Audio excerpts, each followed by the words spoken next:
Street dogs ఉన్నాయి. Street డాగ్స్కి చాలా మంది పాపం కదా అని హ్యాండిల్ అలా ఇచ్చేస్తున్నారు ఫుడ్ అదంతా. కానీ అది ఎంత ప్రమాదకరం అంటే అది బయట అవ్వచ్చు, గీరొచ్చు, ఏమన్నా చేయొచ్చు ఆ టైంలో.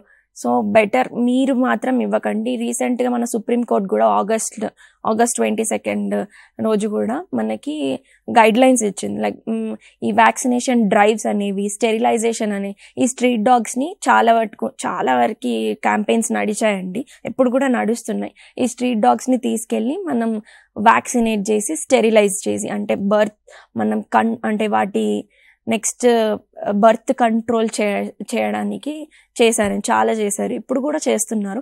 అలా చేసి మళ్ళీ బ్యాగ్ సేఫ్గా వదులుతున్నారు స్ట్రీట్లోకి. బట్ ఇంకా అయినా కూడా మీరు వెళ్ళి డైరెక్ట్ దాన్ని ఫీడింగ్ మాత్రం మీరు మీ అంతటా మీ చేతులతో వాటికి అన్నము కానీ ఏదైనా ఫీడ్ చేయడానికి మాత్రం ధైర్యం చేయకండి అసలు.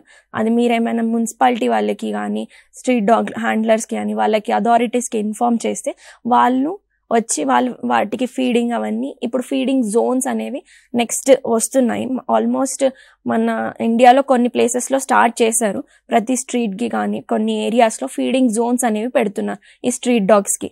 వాటిని అక్కడికి తీసుకెళ్ళి వాటికి ఫీడింగ్ ఇచ్చి మళ్ళీ బ్యాక్ తీసుకెళ్తున్నారు. అలా మనం మాత్రము ఎట్టి పరిస్థితుల్లో కూడా మనం హ్యాండిల్ చేయొద్దండి. మనం ఫీడింగ్ అనేది ఇవ్వకూడదు. సడన్గా బయట అవుతుంది, మనం అప్పుడు ఏం చేయలేం కదండి.